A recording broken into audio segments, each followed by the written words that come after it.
las metas a alcanzar. Siempre hay que descubrir la manera de vivir. Este lugar, esta tierra, tiene tanto que ofrecer.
tanto que ofrecer.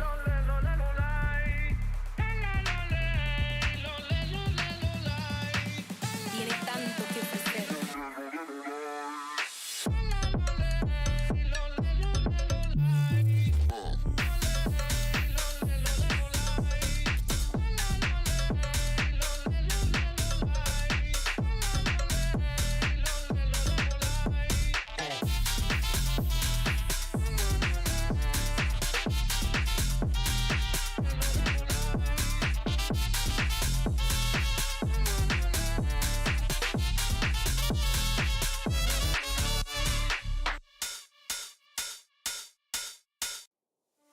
Es el sueño el motor, son las metas a alcanzar.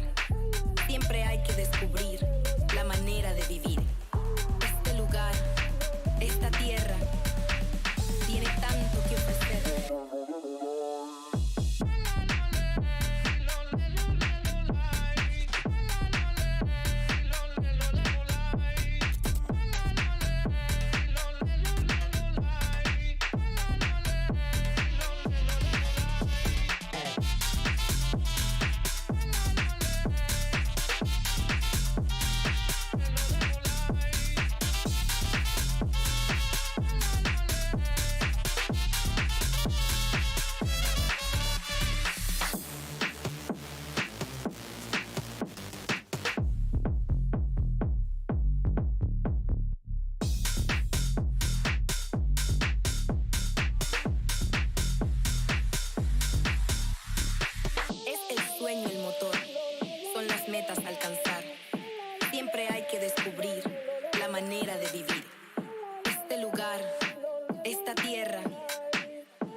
Welcome everybody to round 10 of PSGL season 33 as we are closing down on the championship deciding race. We are 2 races away here in Saudi Arabia, and then we're going to be taking it home for the final race, which I haven't even worked out where because I've had really good interest in Brazil.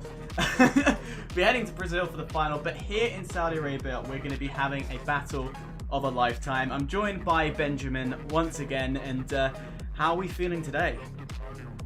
I gotta say, feeling pretty good. Jeddah certainly shows its strengths as being one of, I'd say, the most technically challenging in terms of driver, in terms of actually committing and being brave with the car. It's probably the most challenging on the calendar. It's up there in terms of technicality with Monaco, but you have, of course, the high speeds of a much more linear track. So that kind of mix, especially with the tight walls of being technically a street circuit, beautiful. Insanity. Hopefully not insanity, but in terms of the level of commitment and level of push we'll see from some of these drivers as we wrap the championship, it is going to be insanity on that front for sure. Yeah, and talking about insanity, what an insane run from Leo Lund. 4 wins to his name, but also four times with no points to his name. So either hero or zero in the sense of Lund, and it's been back and forth for that top spot, but it's now really solidified to 2 people, Lund and Joris. Only 3 points separate the two, with Danny Coe 11 points behind. Still technically in question, but he's questionable. Yeah, it's still up in the air for some. I tend to use the phrase difficult but not impossible quite a lot. And that's because on paper, on the points, yes, you can still clinch it out, but you have to have so many factors in your favour that, especially considering prior performances, we did see that slip up from Leo Lund. Of course, didn't unfortunately finish the last time out, and that did mean that they suddenly got a massive deficit in the points, left them a little bit out of luck. They have got a little bit less competition on the track here because they've got 14 drivers on the grid here today, but it's still going to be tense. It's still going to be interesting, especially at the top, because all our top runners, they're here front and center, ready to fight. Yeah, and talking about the track, we are heading to Jeddah, the 3.8 mile circuit with 27 turns. It is a massive speed demon of a track, and I think they average about 260 kilometers an hour, which is ridiculously fast and one of the fastest on the calendar. Yeah, it's one of the fastest, I'd say, average speed-wise, definitely, but also speed through corners. You see a lot of high speed, and especially a lot of complexes where you have multiple corners chained together, almost snake-like in the way that some of these corners interweave and demand basically a perfect line. I get some areas almost give me a Circuit of the Americas vibe. Say you've got quick left, quick right, quick left again, and you've got to nail it essentially. The only difference here is that those walls are very tough and do not grant you any mercy. No, they really don't, but at the same time, being so fast and so furious, it does then open up a lot of overtaking opportunity. I find, particularly in the races that I have commentated on, there's been some great action, particularly between the key sections, key sections being the race start, the pit stop phase, and near the end. There is guaranteed battles, because if you got that ERS, or you are in a DRS train, that DRS is so powerful around here, and the ERS is just as powerful as well. Yeah, don't forget as well, essentially we see a game of DRS chicken, as you have 2 DRS zones immediately consecutive, one after the other. It's only a corner splits the two. Of course, we've got the final long left-hander heading into the hairpin and then start-finish straight. So this is probably the biggest track where coming up to the line, you actually don't want to be in first. You want to be in second, close the gap, then round the final corner and get the final DRS zone to take it past with no challenge. Yeah, and talking of challenge, it's not going to be Super Gaming as he invalidates his lap, but I believe Finn is on a lap and has invalidated off the get-go, as we ride on board with him for the for his first lap. Yeah, he can hop a little bit on boards and see how he does here. So main things to keep an eye on are, of course, keeping your rear end in check, but still having the full commit. You don't want to overdo it and be aggressive with the throttle. In fact, we see a few drivers tend to short shift some of these corners in the early runs just to be a little bit on the safe side. You can never be too careful when it comes to Jeddah. Heading through second sector now, keeping it nice and tight to the walls. You'll also see how many drivers are very willing to push the margins, and cause a little bit of discomfort for us in the audience to think surely it's going to clip the wall if it gets any closer. But testament to these drivers and the level of control they have over these very powerful machines, that they can run it so tight to the wall and still keep it together. Final sector now, you really want to carry the speed through here. This one's all about momentum, so don't necessarily need to be hyper aggressive on the apexes. Just carry your speed, keep it smooth, keep the line tight, swing it wide for the final hairpin left-hander here, and coming down the start-finish straight, final DRS zone. What's our benchmark going to be from Finn? It's looking to be strong. It's going to cross the line 127.5. I think we're going to be seeing some 27 twos here today. Possibly at a push, maybe a 26 popping out if somebody can really pull all of their stops out. Dimas is usually a contender within fastest laps. He's currently in P6 though in his championship. He puts in good times as Joris, our championship contender, puts it on pole. But Dimas has dropped off, and I have had a few conversations with him, and he said that, you know, he's back on this ride. He's back on a grind that is stronger than ever. So we might be seeing a better performance today. And speak of the devil, 127.2, and it beats my original 127.3 mark. You speak of the devil, I think today we're going to see a driver possessed. I would love to see that. And key things at the moment, we're waiting for Lund. He's going to be the next driver. Actually, he's one of the next drivers to come across the line. Current championship leader, as mentioned, as I briefly pointed out, it's either hero or zero with Lund. There's no in between with him. So is it going to be a hero mark, or are we going to see the donuts coming out and it's good enough for P2, but critically ahead of Joris? Yeah, we've still got plenty of time here, keep in mind. So these are just feeler laps. These are the drivers getting into their groove, getting used to the quali again, and getting used to the current conditions. It is looking all clear by every wiggle. It's now that drivers have had their time to rubber in, get a little bit used to things. It's only a matter of time. It is a matter of time. I do apologise to the audience because you did actually cut out very briefly. You are back. We can hear you once again. But we're sitting here. We're watching Danny Coe. Up-down season for Danny Coe, isn't it? Like, he had his two great moments in France and Austria where he got on the podium. But he hasn't been scoring high points. But that being said, sitting in third, 11 points behind the lead, it shows consistency is key. Yeah, just those steady points, round in, round out. Of course, PSGL run their own scoring system rather than the traditional F1 format.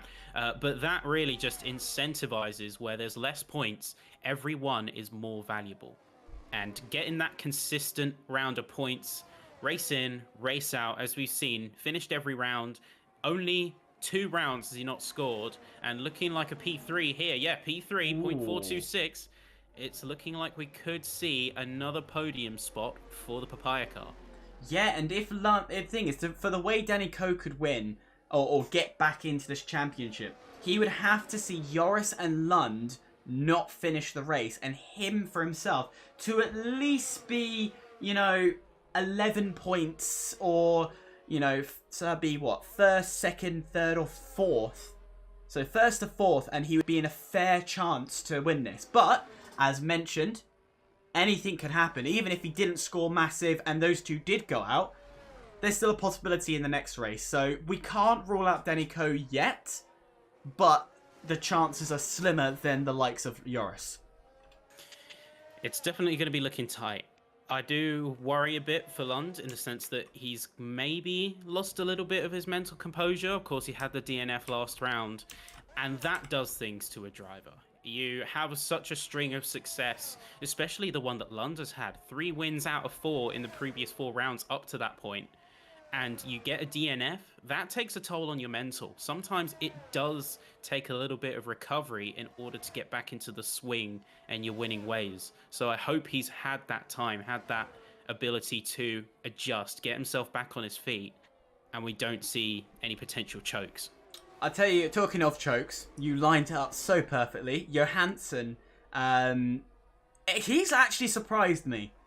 I'm not gonna lie, as much as I joke around with him, he has surprised me because he got pole in a different league. He actually made it on pole and did a fantastic job, and unfortunately, he did cause himself a self-spinner, not meaning he didn't even get on the podium in the end.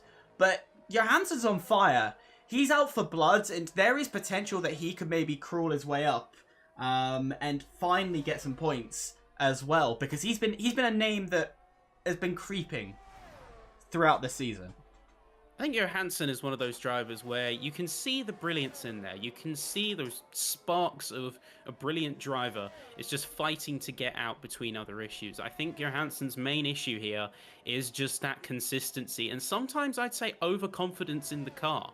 One of the big things I've noticed with him is his eagerness to get back on the throttle, or if he's contending with other drivers, he almost seems too quick to try and jump back on, get the jump on his opponents, often missing the mark on how much grip he actually has in the car.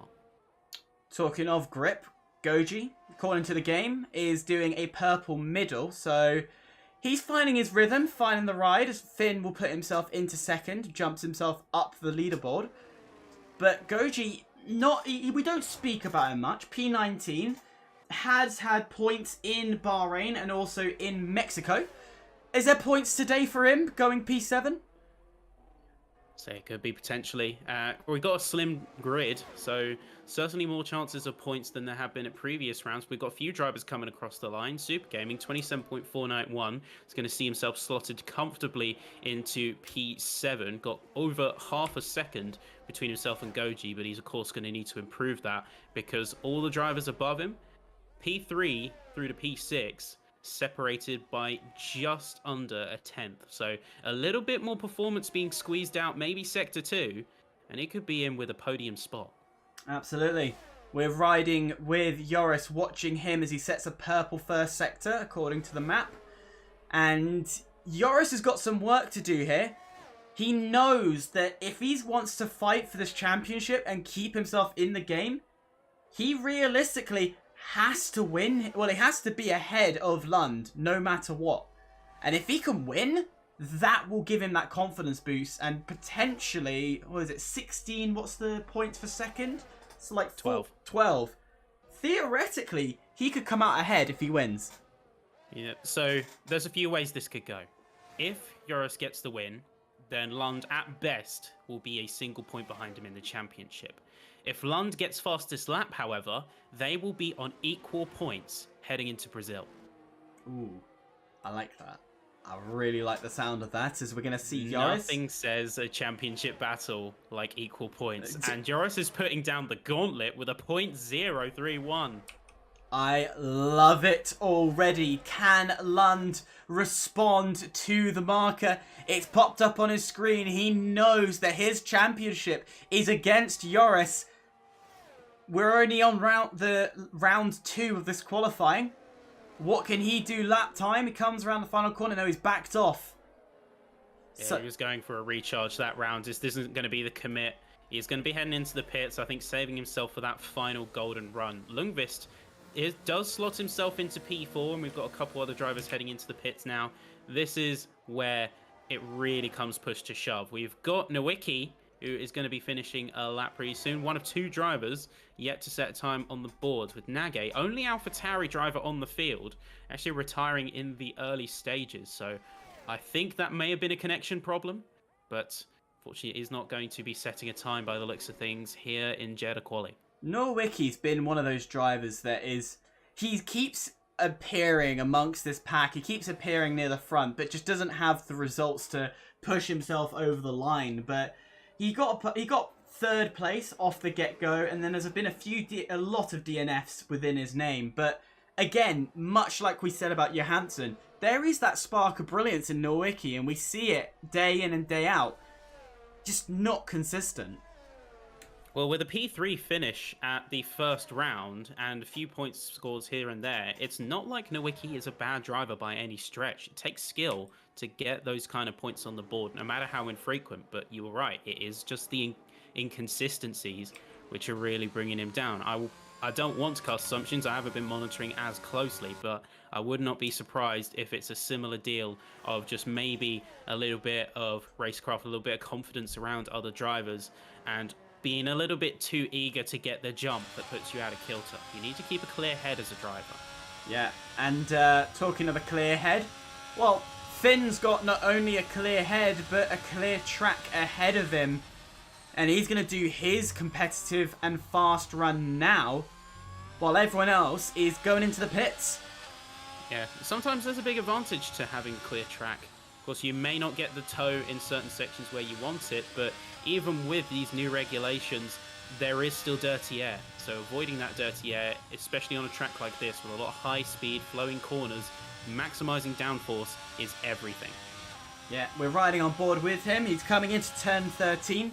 It is such a long corner 13. It's so easy to get oversteer or even understeer as well, depending on how that car is set up, and put yourself into the wall. But the fast flowing corners of this Jeddah street circuit and pushing the car all the way to the edge. He hasn't set purples on the track map. He's coming up to the end of sector 2. What's it going to be looking like? It's going to be a purple.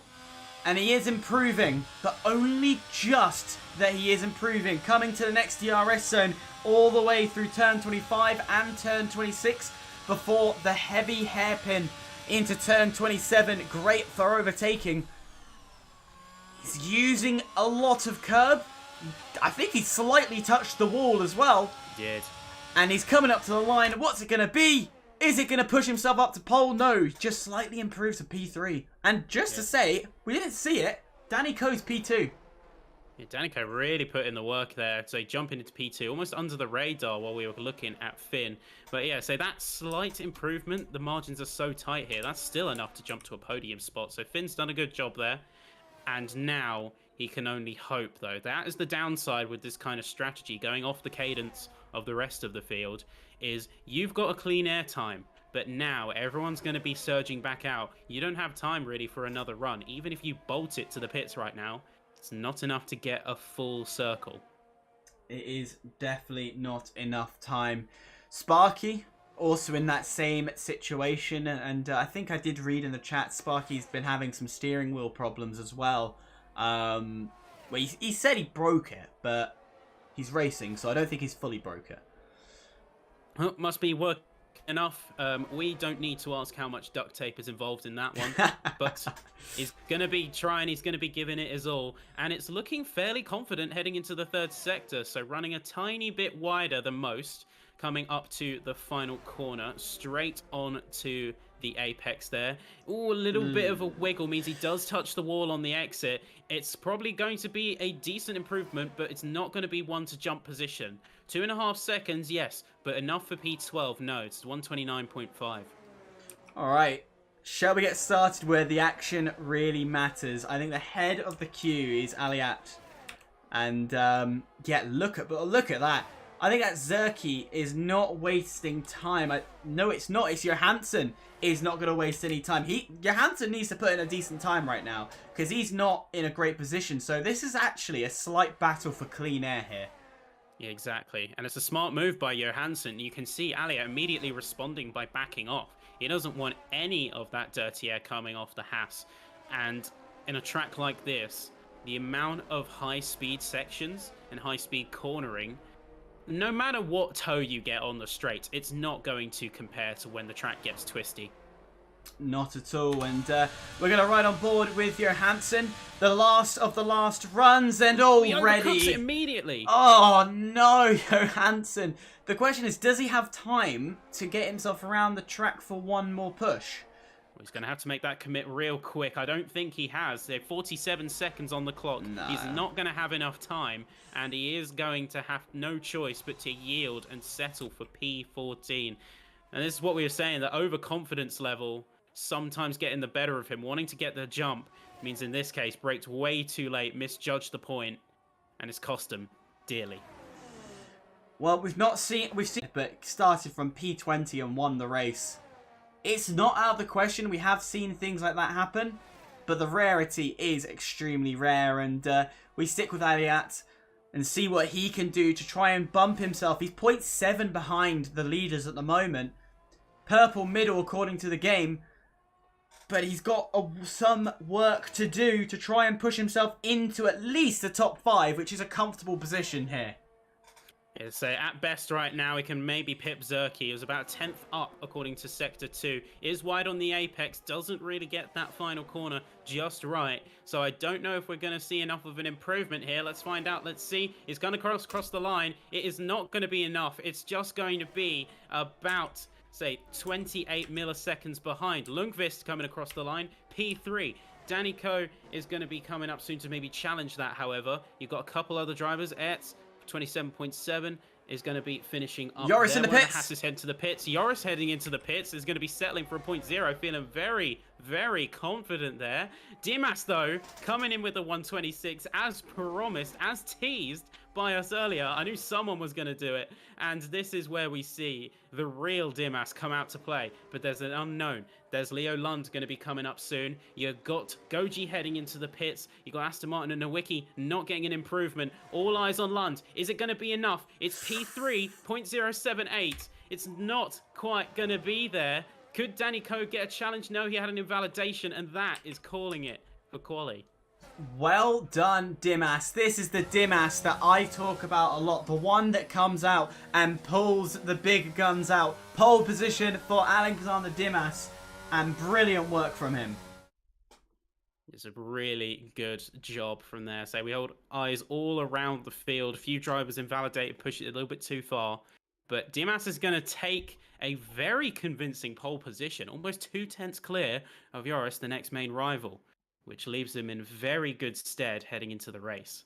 Yeah, so rundown, Dimas, then it's Joris, Lund in 3rd, Danico 4th, Lundqvist in 5th, Finn in 6th, Zerky in 7th, Super Gaming in 8th, Aliat in 9th, Justin in 10th, Nowicki in 11th, Goji in 12th, Sparky in 13th, Johansson finds himself 14th, and Nage did not set a lap time. Yeah, so that's going to leave him in P15 and joined and left very early in the race, meaning I assume that there was some issue. Unfortunate for Nage, and he's going to have a lot of work cut out for him in the race here. Going into this race, how do you think this is going to turn out? I think it's going to be a very simple affair initially, in the sense that everyone's going to be fighting for position right out the gate. We're definitely going to see 2 abreast, maybe 3 if people are feeling brave, heading to the hairpin and the tighter sections of the track. Of course, we'll have to wait and see. Timer is going down now. Absolutely. Of course, strategy will be hard to mediums. You might see a couple going medium to hards. I think 1 stop is going to be reasonable. A question on 2 stops if the safety car comes out. I guess we'll wait and see. Yeah, safety car is going to play a big role, but for now, let's not worry about that. We got a race on our hands, folks. It's 4 or 5 red lights. Track is hot, and we are away immediately. Looks like Joris not quite getting the jump on Dimas. Dimas really nailing the start there. Leo Lund immediately coming alongside as well to pose that challenge. Leave no time to breathe, no time to adjust your surroundings. It's all on the table right now, but you've got so many chaos at the bottom as Johansson P14 dropping off massively. Finn is backwards at the first corner, so lost the car initially. Looks like there's a little bit of debris on track. I suggest contact in the mid-pack, but everyone is snaking and fighting, though everyone seems to have mostly settled into positions by now. I did call it on some chaos going on at the beginning. I'll tell you what did happen as well. It's the man, Danny Coe, started in P4. He got spun. He got spun off the start. There was nothing he could do. So he's now down in P13, and that's when we saw him slightly battle with Johansson. But I think Johansson, again, was tangled within the front runners, and the confidence just coming out from Johansson just was too much. And again, more contact means that we're not going to be seeing much response from him. In terms of the rest of them, there's been some few changes. Goji finds himself up 5 positions, and he's always a man who likes to start, while Justin in P6 puts himself even higher, But Zerky, well, he came back. He's found himself back into the position he started in. Zerky is definitely one to get the early jump on starts. And with everything else going on around him, he's kind of got his own little microcosm, a little bubble that he can operate in without any real risk of repercussions from the rest of the pack. So you've got the front runners, of course, trying to give everything, lock in their positions ahead of the lap 3 DRS activation. And then you've got a little bit of a skirmish that might start kicking off in a minute. Johansson heading into the pits, I assume, for damage. But Finn staying out to try and catch up. Yeah, and I think I just saw Nage is running the medium tyres as well. Oh, he's still a ghost, so we have to ignore him. So he is completely out of this race, Nage. But yeah, overall, fairly clean start apart from Danny Coe and Johansson. Yeah, so those three, Johansson, Danny Coe, Finn, unfortunately did get caught in the crossfire, but it could have been a lot worse. So as we look forward to lap 3 now, where we're going to, of course, see the DRS really start to shape the cadence of the race. Everyone up to P10 is going to be in a single set. Danny Coe is a couple seconds off of Lundqvist, and he's going to have to catch that up. It's going to be an uphill shot, though, because 2.2, 2.3 now, already losing time without the DRS. That's just going to become even harder. The Lundqvist is set to make a move on Nowicki. Yeah, and what we got to point out, And this is... big contact. Big contact. Ooh. Double spin. That's Nowicki and Lundqvist. Luckily ghosted out in time. You saw Nowicki go for a move on Goji there. Lundqvist trying to follow up. And what we ended up seeing was they did a little bit of car pinball, a little bit of carbon fiber pinball. Sure, the accountants will be smiling at that one. Not. But now, P11 and P12 for the Alpine and Red Bull. Yeah, what I was going to say is one thing the drivers might try and do, now the DRS has just been activated, might try one last push onto their opponents to take advantage of the easier chance of overtaking. But it looks like everyone's kind of, well, we're not at a first DRS zone just yet, so it'll be the latter end of this lap if we see anyone capitalize on the activated DRS. Of course, if you are new to F1, DRS is a little slot in the wing that opens up and allows an extra 10-20 kilometers an hour. Great for overtaking, but if you like this, where the front runners from first down to 8th, first to 7th are all within a second, it only really benefits people from P2 to P7. I was going to say, this is one of those races where you actually don't want to be hyper aggressive at the start, both for the safety option, but also, which not everyone considers, once you are in attack range of DRS, the latter half of the track is where you really get tested on your defending skills. Remember that double DRS zone with 2 activation points separately? Usually, if you see double DRS zones, they're conjoined to the same activation point. So what this means is that if you get an attack done heading into the final corner, if you're ahead by that final detector, then that simply means you are in trouble, because whoever you've overtaken is just going to grab it right back.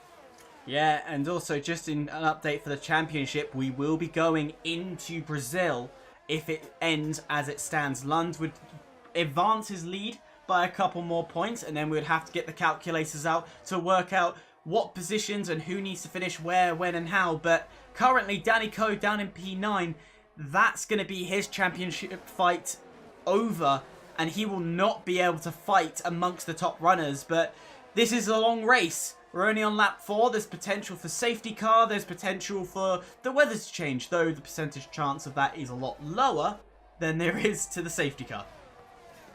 This is F1 League racing. Anything can happen. Stranger things have happened, and time will only tell. Lap 4 of 25 right now, so there's plenty of time to play for. And one of the people who may be looking to get the jump a little bit earlier than otherwise planned, Super Gaming's ebbing out of the overtaking zone. So about 3 or 4 tenths between your two, themselves and Aliat. But although a little bit of a shake from Super Gaming means he is going to drop off. I've seen Super Gaming jump forward and then, for whatever reason, lose a little bit of time again. So is there a confidence thing there, or do you think they're just biding their time?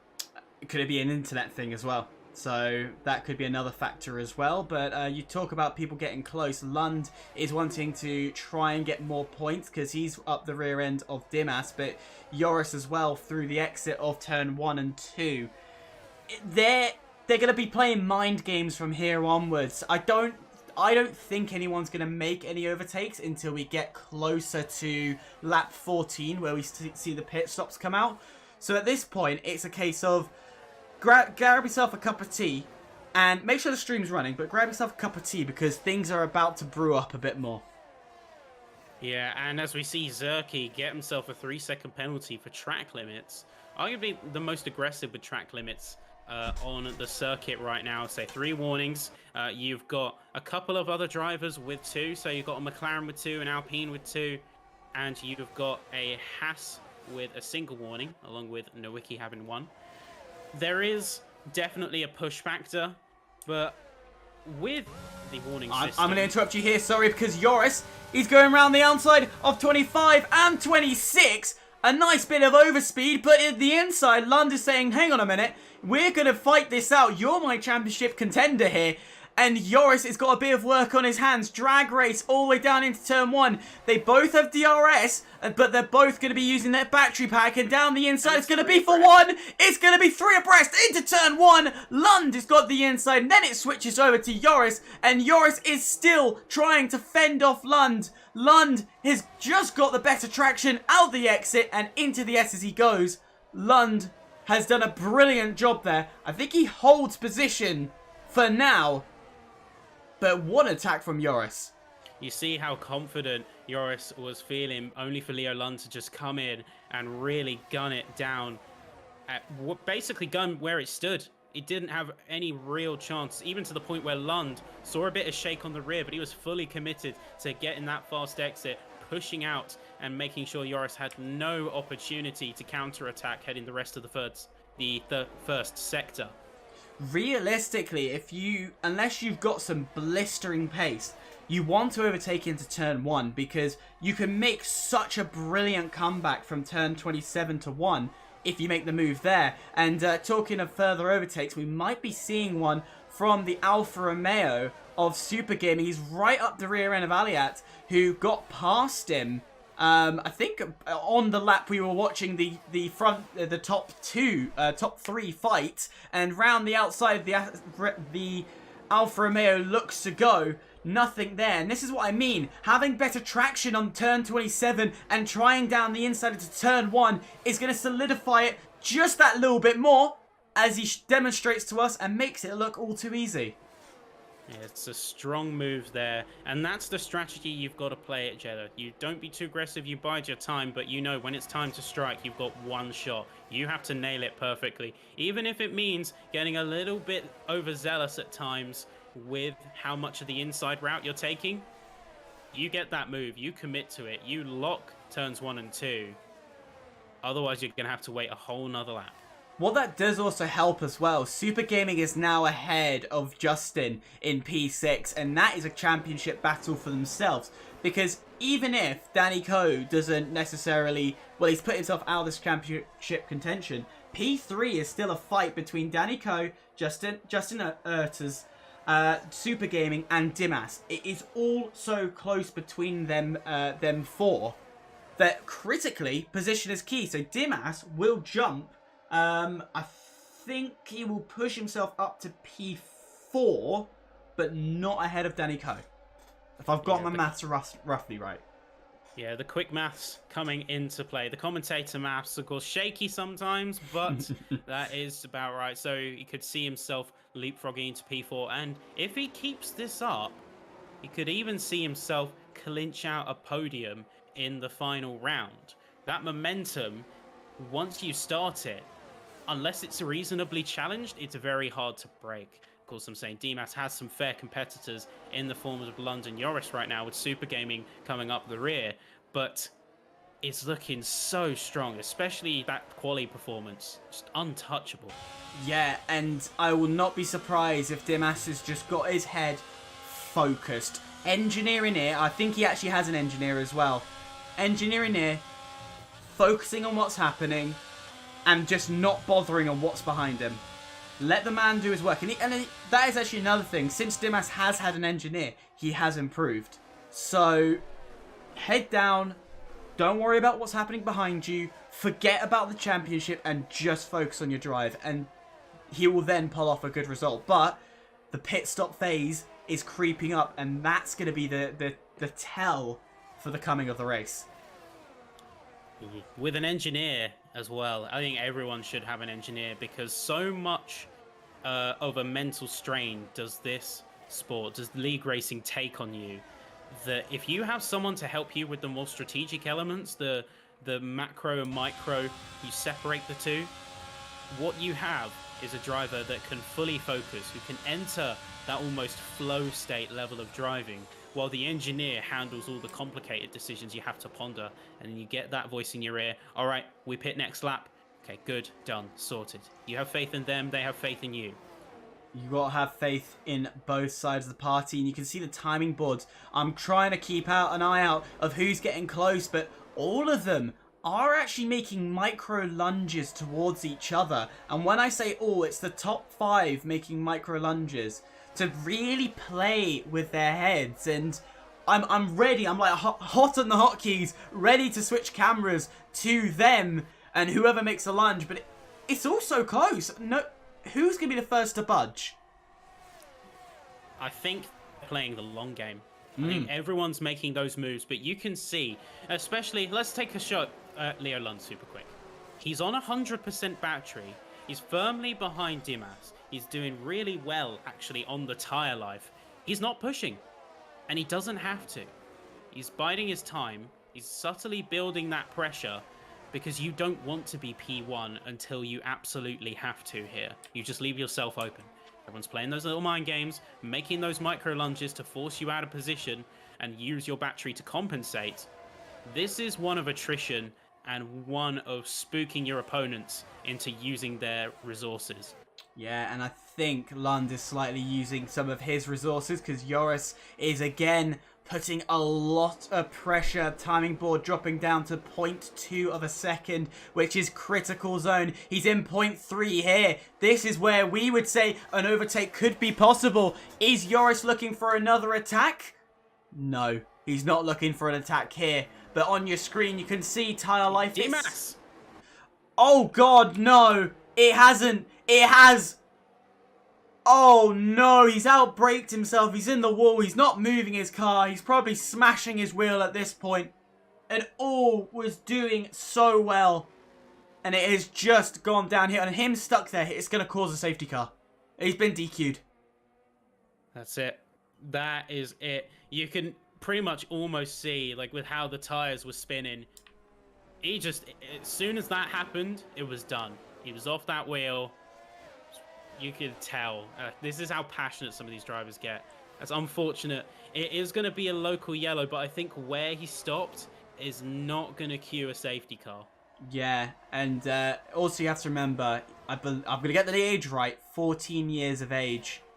He's a young man. Emotions are going to be everywhere. And Dimas, if you're listening to us right now, bro, don't take it to heart. You are a brilliant driver as you are. Keep it up for the next race. Come, reset. Come next week. Show them all what you're made of. This is such an act of passion, league racing. It's so difficult when you have a moment like that. You have to try your best to detach.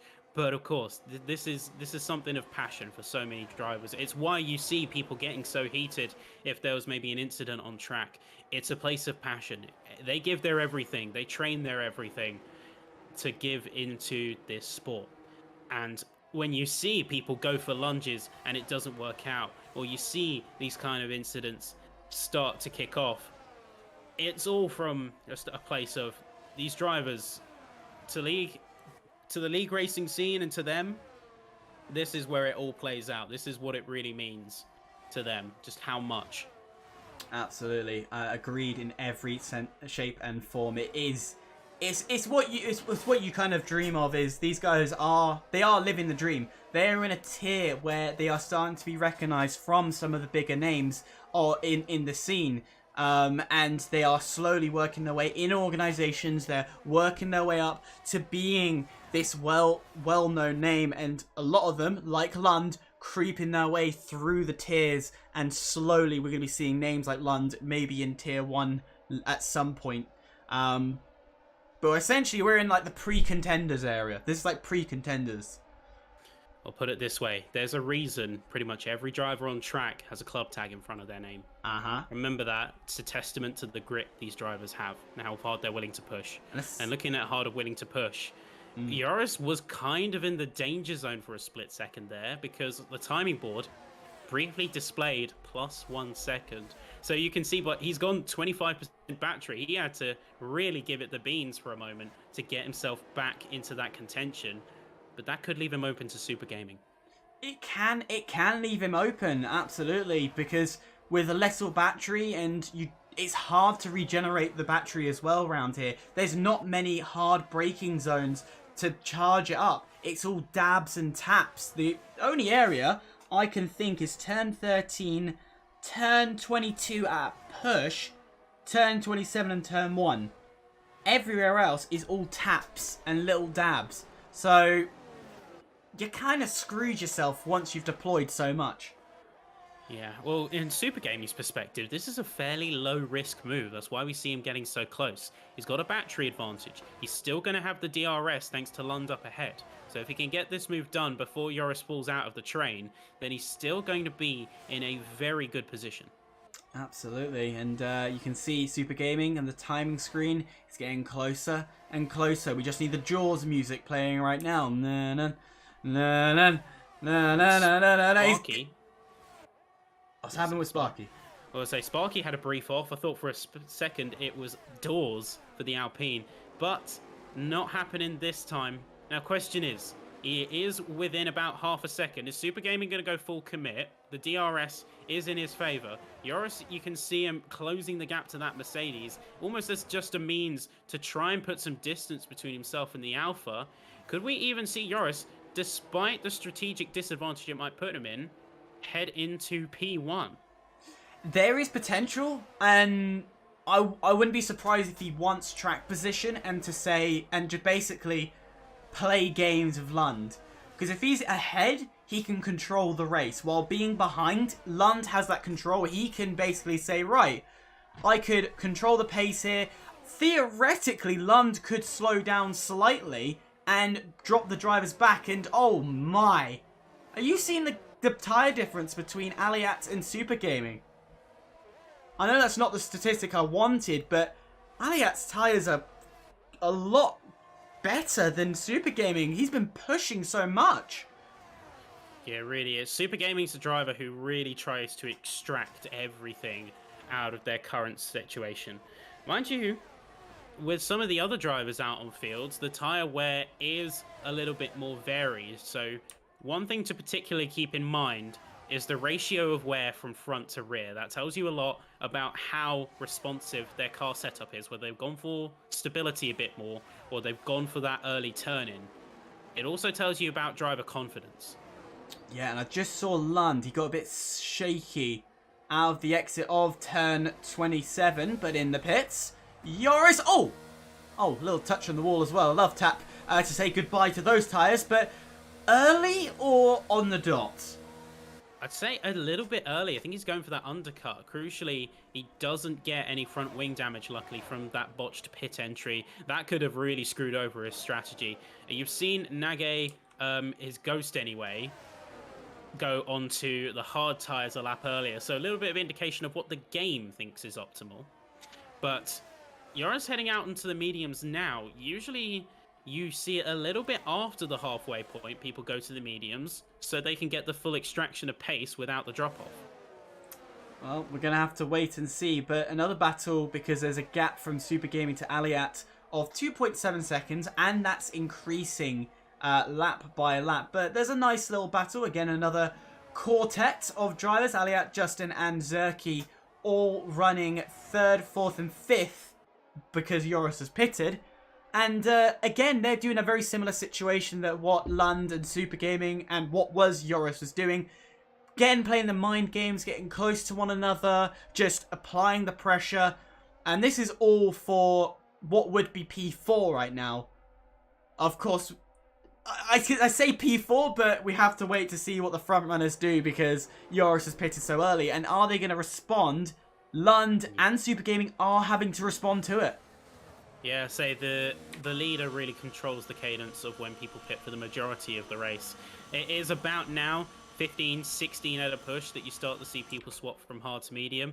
I think actually Joris has done a pretty smart move here. By undercutting a lap, it does mean that he's got a jump on the rest of the field. He's going to have now warmed up mediums. He might not have that full gap. It's going to be close. Going to be very close. But crucially, he's ahead and he's on the warmed up mediums. Lund is going to struggle immediately with the high grip. He's going to try and work those tyres as fast as he can, but immediately Joris is pulling that gap again. Yeah, what a brilliant move. And realistically, Joris needs to pull the second gap. So he's going to deploy everything he can right now to make sure he gets as much time between himself and that Mercedes. Right now, as well as that, Lund's going to do the exact same, but it's a stalemate. Even with those colder medium tyres, they have seems to have picked up the heat very quickly and they're getting to optimal temperature. And it's going to be a position, yes, for Joris, but not a full strategical advantage. Well, Joris put a lot into the battery burn for getting to the position he's in. So I can tell the desperation in some senses for the track position, but he has left himself very open. He can only hope that maybe Goji sticks out a lap longer, or he has a it's going to be an overtake from Lund. Yeah, Lund's going for it. He went round the outside. He wasn't wasting any time, and that is going to be the position back. So we said the strategy not working. It clearly has not, and now he's got his teammate behind him. Gives him the DRS to give him that assistance and pull away. It's a real strategic masterclass from the two Mercedes is there. If that was plotted, then that was nothing short of genius. Definitely applaud whoever came up with that one. That's the case. Super Gaming is hot on the tail of Joris right now and is going to be looking to fight. Joris is in a very difficult spot now. He's more or less where he started, but crucially he's got an extra lap of wear on the mediums and only just under half the battery of the competitors either side. Yeah, he does. And critically as well, just another note, Aliat now 4 seconds behind, so nearly doubling the gap. So we're not going to be seeing anybody from P5 downwards get involved. P3, because we're still waiting for Lundqvist to go into the pits. So we're not going to be seeing the change for the podium. So this will be, assuming there's no safety car and no one crashes out. I've cursed this, haven't I? Maybe. I definitely have cursed this. But yeah, as it stands, the top three are in a battle of their own. And then it's going to be, I think Justin is getting ever so close. He's been putting a lot of pace onto Aliat as that timing board was at 0.0. And now the move for the McLaren, the Papaya McLaren, down the inside into turn 27. Good work from him. But, and I will put a massive but, now it's Aliat's turn to make the run down to turn 1, and overtakes can be made here, so you've got to be careful as Super Gaming will get past Joris as well, and that is in an unconventional point, and I think that's because we're being held up by the Red Bull ahead. Yeah, the Red Bull is really going to throw a spanner into the works of any efforts Lund and even Super Gaming have made, because now you're in a position where Lundqvist is ahead on worse for wear hards compared to basically fresh mediums, but crucially there's not really any opportunity until about, I'd say, the last couple of corners that you can actually overtake. Yeah, and the thing is, Lundqvist does not have to move. He does not have to do a single thing because he's entitled to this position. He's not a back marker, and you can see he's actually defending fairly hard as well. So he's going all out to try and disrupt the front runners, and already you can see how close they are. Super Gaming is going to capitalize on the advantage that he has had onto Lund, and he knows that turn 24 is just become a lot more spicier. Up the rear end of the Mercedes, he looks to go around the outside, which is more common move. He will make it stick, and he will go long. He will also get a lot better grip on the exit because he can swing the car in. Now it's a drag race, but he doesn't have the DRS, and Lund will retake that position unless it's a full deployment of ERS from the Alfa Romeo, but still, he can't get past, and the poor Joris will lose out dramatically here. You have to keep an eye on the detection point. Even a millimeter is still a change in who gets the DRS, and I think Super Gaming got that jump just a tiny bit too early. If he got that jump even the slightest bit later, or not went for it at all, he would have been in prime position to take the spot from Lund there. But unfortunately, just wasn't meant to be. I tell you what, that's also... No, it hasn't. I thought it had for a moment. Brought the gap from Aliat down, as Johansson's going to be stealing the fastest lap of the race, which actually is a critical point, because Joris isn't technically out of this race just yet. Because if he gets the win and he has fastest lap, we tie this championship. But if it stands like this, we are getting the calculators out, and it's in favour of Lund. Yes, it stands. Favour of Lund is the name of the game. Few drivers are up and down the field have got 3 seconds, which is going to factor in quite dramatically in some cases, depending where we stand, but less so in others. But saying that, that is Zerky out of running. Zerky is out of running. It looks like he has marooned himself slap bang on the left side of the track coming through the final sector, but out of the way. Not going to be a safety car. Lucky break. Yeah, and that's going to be disadvantage to Super Gaming because he just got in front of Lund as that yellow flag was waving. Unfortunately, I think he was praying down the straight that he would get the safety car, but unfortunately it went away just as Lund took the position back, and I feel this is going to be a back-forth game. We're going to be seeing a lot of these overtakes, hence why I didn't jump in there. Because I know that this is going to be overtake to overtake to overtake to overtake here.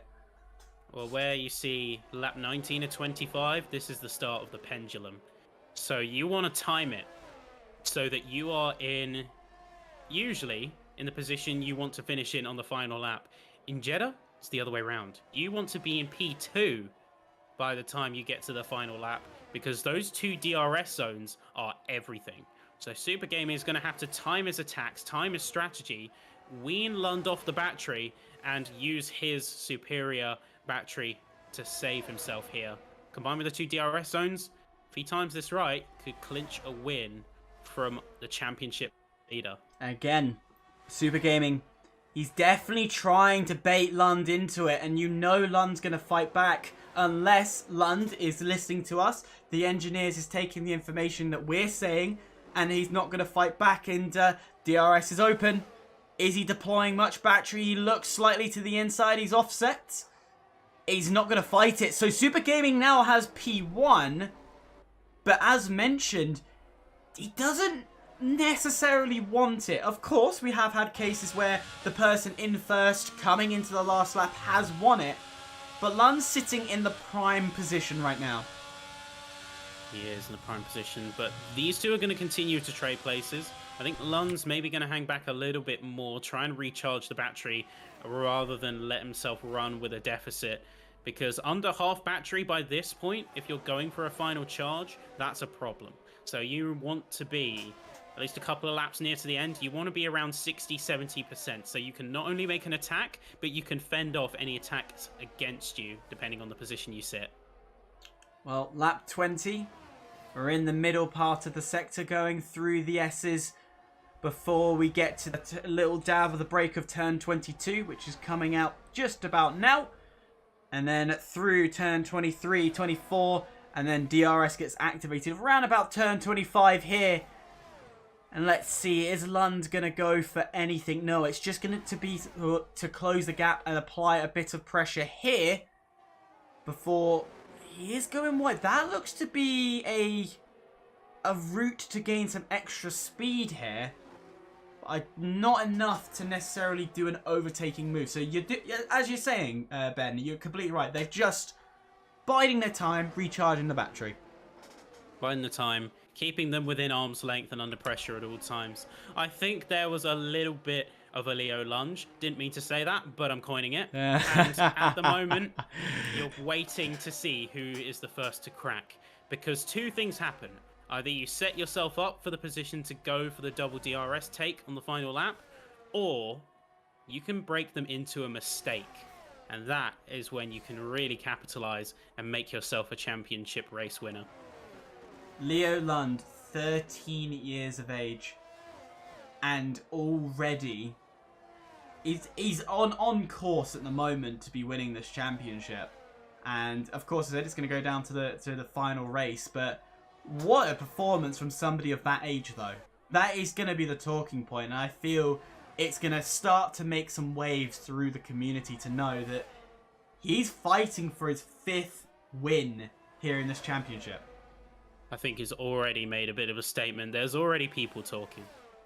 Well, the fun fact is in ET8, which is a well-known league. It's not the top dogs, but it's very much considered one of the high-ranking leagues, teams to be in.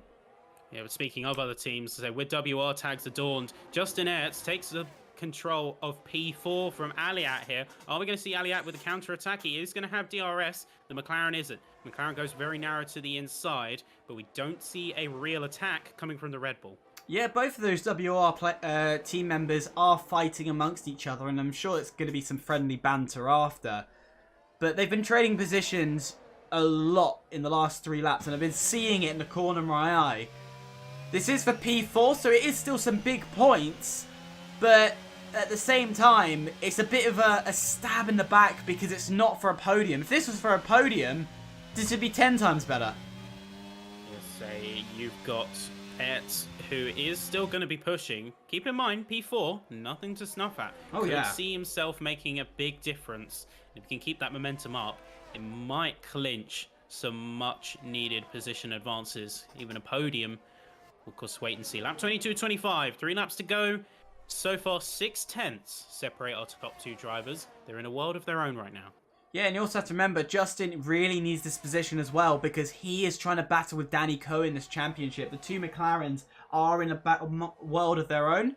As mentioned, Danny Coe currently in this position will not be fighting for the championship going into Brazil. So it's a battle for 3rd, and that will just get closer as we will have to watch not only who's the front 2, which will be Lund and Joris, but we'll be looking at Justin and Danny Coe to see who will be taking 3rd place. Yes, Sparky coming out on these soft tyres. I think they're going to be going for a steal of the fastest lap just in the dying moments of the race. Of course, they're well and truly out the running by this point. So it is going to be purely fastest lap and just seeing if they can do a little bit of damage control. It's going to be damage control, but critically speaking, it's going to be more damage to control towards the front runners because I think it's, you said 12 points and it's 10 points between it. So you would only be, what, 5, as it stands, 5-point gap, and this is accurate this time, between the championship standings from Lund to Joris, which then means that, I ain't doing the maths for next race. I'll do that before I sit down and do the live stream. This is what notes are for, my friend. This is what notes are for.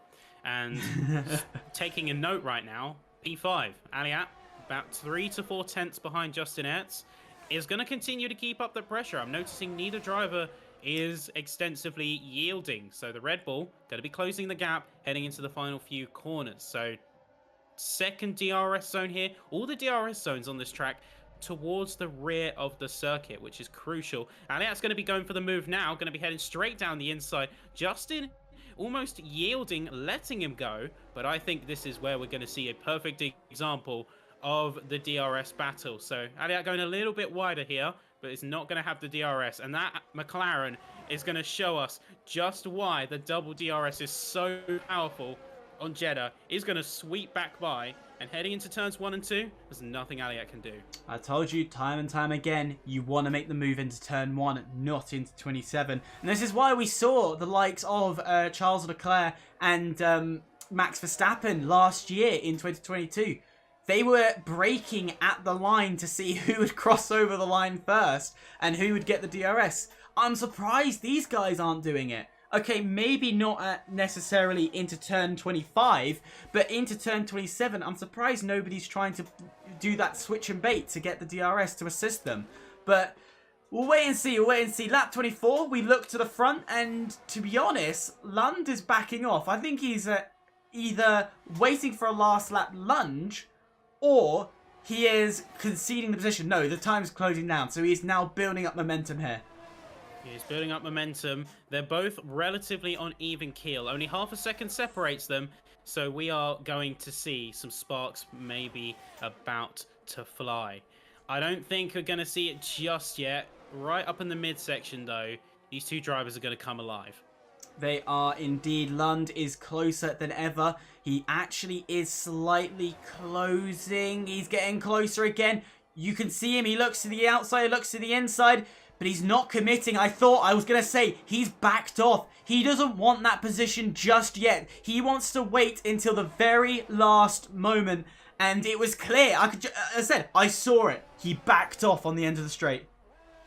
Yeah, well, he couldn't really have made the lunge from that distance either. They were on even keel in terms of speed. So to go for such a late lunge would have really compromised the both of them. And I think it's important to remember, these drivers are fast. These drivers are aggressive.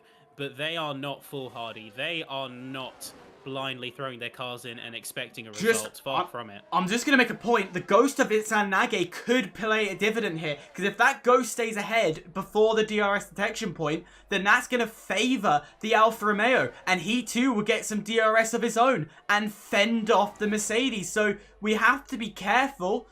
Was that the line? No, it's not. We're still... Yeah, he's got the DRS himself. So now... that's going to be an extra boost for the Alfa Romeo. Not the right area, but it's helped him a little bit. Now is the moment of truth. Lund is going to use everything he has. You could see the flashing red light. He's used it early, and I think he's gone a bit too early. Comes into turn 27. He's going wide. He's got to now drag race his way all the way down into the line. It's going to be a drag. Who's got the win? It's going to be Super Gaming, and well done, Super Gaming, to win in Saudi Arabia.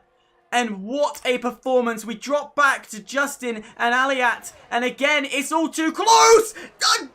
Justin has just nabbed it on the last second. Oh, I think there was a time penalty as well for Aliat as well, but oh, what a run from them. It's a real photo finish in another timeline. Without that penalty, that would have been a nail biter. But yeah, Lund, what's the line? Too soon, Junior? Because he did put everything into that early gain, really try and close that gap just before the final detection point, but couldn't make it work. Nage's ghost really played a role. He got that 1 out of 3 DRS zones in favor of Super Gaming, and that was all he needed. He didn't have the DRS in the final shots, but he had the increased battery capacity, and that was what sold it. He had about 15% to burn, which fended off that DRS, and it was a masterclass in terms of management. 2 points for Alexander Johansson. He actually gains the fastest lap and steals it. I don't think Sparky will get this last lap. We're going to see if he's going to nab the fastest lap. But from P14, that's a good run from Johansson to get the fastest lap and a point for himself. But critically, Super Gaming, this has massively helped his chance for the battle of P3. Yeah, of course, they're going to be walking away with 16 glorious points. That's going to put him at minimum P4. Think so, P4. yeah. That's going to put him P4, and it's going to put him in very close firing range with Danico here too. 5 points the gap between P1 and P2. 5 points. And it's going to be an ask, really, because Lund and Joris are both evenly matched. You said it's 4 points for a win. So theoretically, just off the top of my head, 4 point gap. So if Joris wins, Lund has to be third. Has to be third. Goes to show how tight the margins are. This is the level we're running up against, where even something as minute as a single point for a fastest lap could be the difference between a stalemate and countback, or the difference between a championship winner. And even if we do a countback, that goes in favour of Lund.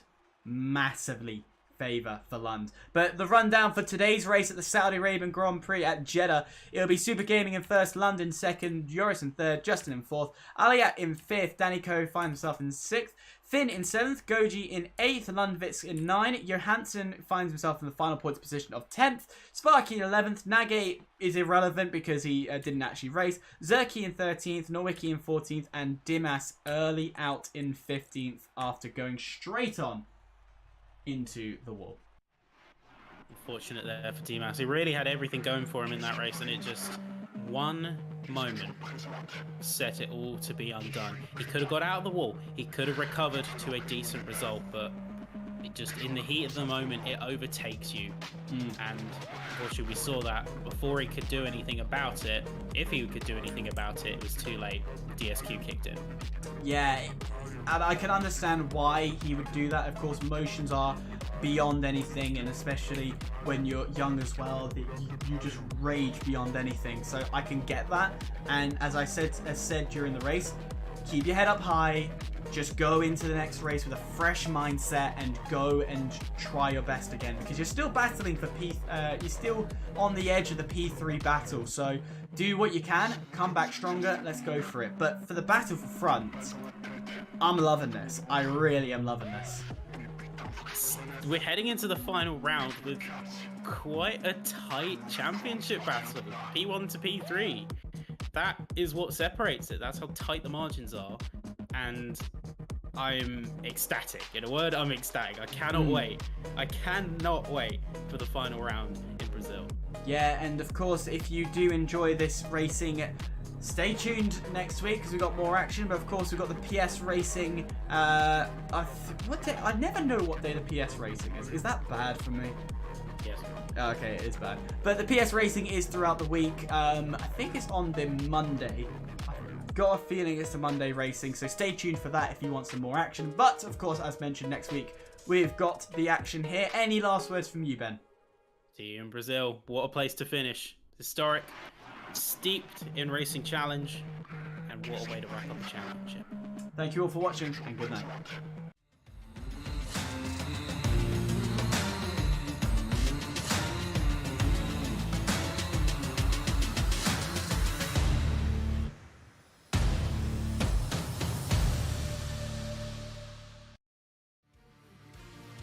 This broadcast was brought to you by GT Omega, proudly supporting PSGL.